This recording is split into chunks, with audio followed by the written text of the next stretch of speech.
नमस्कार बंधुरा आजके रान्नाघरे आपनादेर सबाइके स्वागत जानाई। आजकेर रेसिपि होच्छे टमेटो चप। तार जोन्नो एखाने आमि 3টে मीडियम साइजेर टमेटो केटे निয়েছি। देखुन आमि এইভাবে केटे निয়েছি।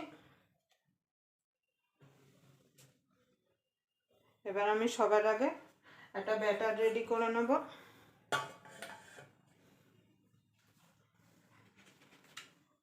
तार जोन्नो बेसनटा একটা ছাঁকনিতে দিয়ে দেব।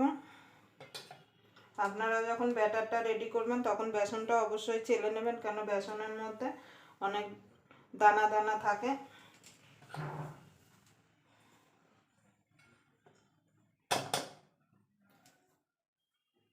দেখুন বন্ধুরা, আমার বেসনটা চালা হয়ে গেছে। এবার আমি বেসনের মধ্যে দিয়ে দেব স্বাদ মতো লবণ,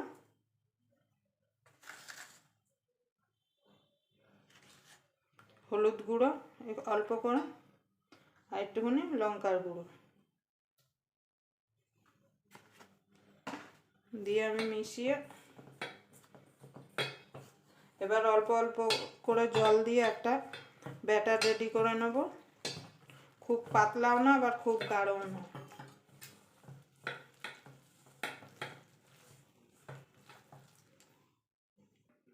দেখুন বন্ধুরা, আমার ব্যাটারটা রেডি হয়ে গেছে। আর ব্যাটারটা একটু ভালো করে ফেটিয়ে নেব। আপনারা যখন ব্যাটারটা রেডি করবেন ভালো করে ফেটিয়ে নেবেন। যত ফেটাবেন তত কিন্তু চপগুলো মুচমুচে হবে। এবার আমি ঢাকা দিয়ে রেখে দেবো। রেখে আমি পুরটাকে রেডি করে নেব। দেখুন বন্ধুরা, আমি গ্যাসটা ধরিয়ে এবার কড়াইটা বসিয়ে দেবো। বসিয়ে আমি পুরটা রেডি করে নেব। পুরটা রেডি করার আগে একটা মশলা ভেজে নেব।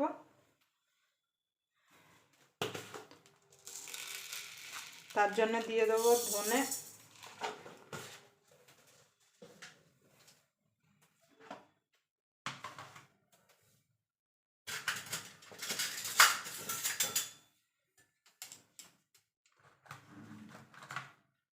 সামান্য জিরে, গোটা জিরে।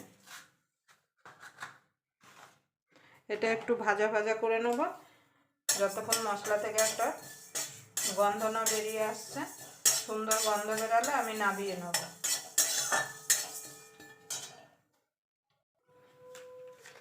এর মধ্যে সামান্য একটুখানি লবণ দিয়ে দেবো।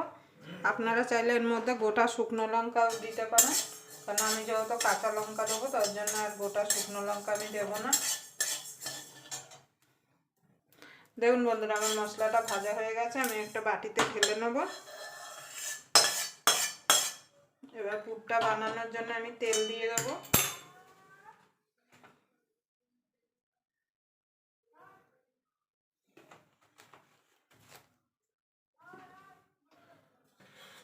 তেলটা গরম হলে আমি এখানে পেঁয়াজ কুচিয়ে নিয়েছি, আদা গ্রেট করে নিয়েছি, রসুন গ্রেট করে নিয়েছি, আর এখানে কাঁচা লঙ্কা কুচিয়ে নিয়েছি।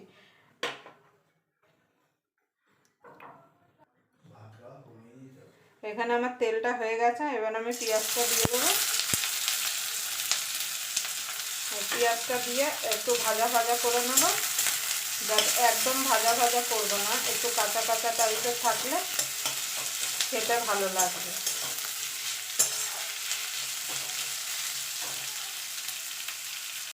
দেখুন বন্ধুরা, এখানে পেঁয়াজটা আমার আধ ভাজা হয়ে গেছে। এবার আমি এখানে যে আদাটা আর রসুনটা গ্রেট করে রেখেছিলাম সেটা দিয়ে দেবো। আমি এখানে গ্রেট করা দিয়েছি, আপনারা চাইলে এখানে বাটাটাও দিতে পারেন। দিয়ে মিনিট দুয়েক একটু নাড়াচাড়া করে নেবো যতক্ষণ আদা রসুন থেকে কাঁচা গন্ধটা চলে না যাওয়া পর্যন্ত।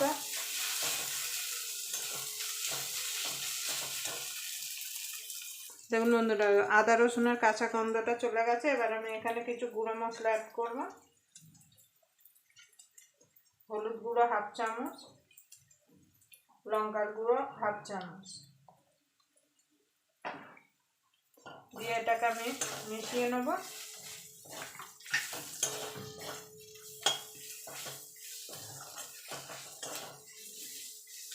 এখানে আমি 3টে আলু সিদ্ধ করে রেখেছিলাম, সেটা আমি হাত দিয়ে এইভাবে ভেঙে দেবো। এখানে আমি আলুর চোকলা ছাড়াইনি, যেহেতু নতুন আলু চোকলা চোকলা খুব পাতলা, তার জন্যে।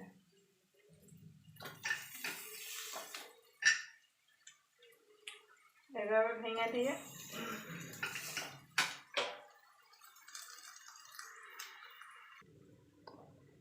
দেখুন বন্ধুরা, আমি মশলার সঙ্গে আলুগুলো ভালো করে মিশিয়ে নেব। এখানে কাঁচা লঙ্কাটা যে কুচিয়ে রেখেছিলাম সেটা দিয়ে দেবো। ঝালটা আপনাদের স্বাদ মতো দেবেন, যে যেমন ঝাল খেতে পছন্দ করেন, কিন্তু একটু চপে ঝাল ঝাল হলে খেতে কিন্তু ভালো লাগে। ভালো করে মিশিয়ে আমি নামানোর আগে ধনেপাতা আর ভাজা মশলাটা দিয়ে নামিয়ে নেব। দেখুন বন্ধুরা, আমার পুরটা রেডি হয়ে গেছে। এবার আমি ধনেপাতাটা দিয়ে দেবো, আর এখানে ভাজা মশলাটা আমি হামালদিস্তায় গুঁড়ো করে নিয়েছি, সেটা দিয়ে দেবো। দিয়ে ভালো করে মিশিয়ে আমি এবার নামিয়ে নেব।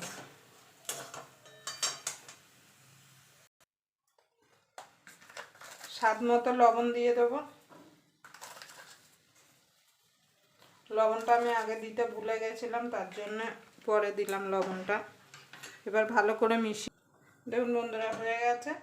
এবার আমি একটা প্লেটে নামিয়ে একটু ঠান্ডা করে নেব।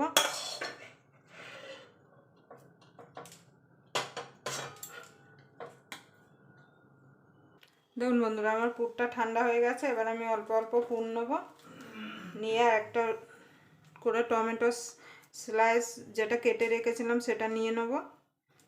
নিয়ে এইভাবে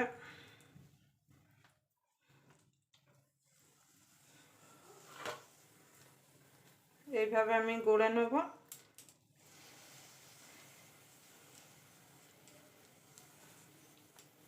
এইভাবে আমি সবগুলো রেডি করে নেব।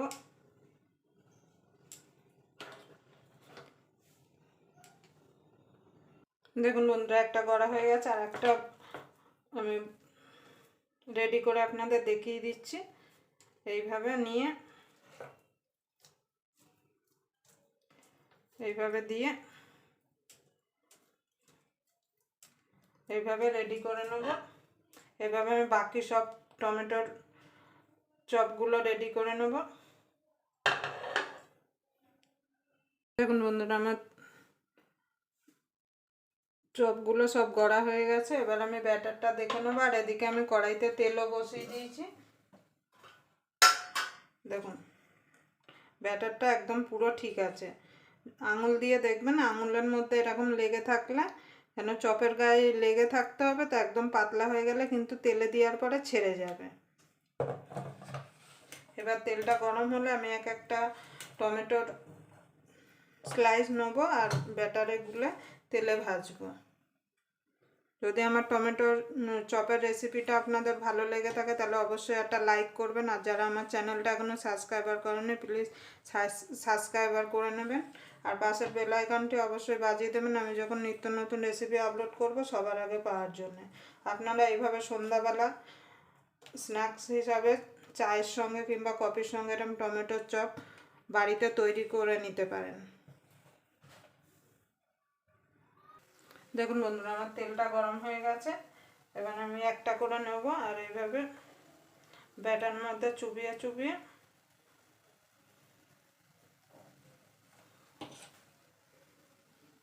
এইভাবে ছেড়ে দেব।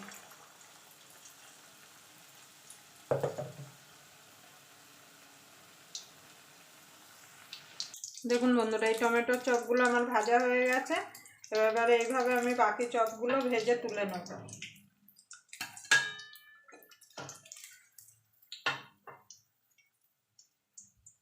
দেখুন বন্ধুরা, সব টমেটোর চপগুলো আমার ভাজা হয়ে গেছে।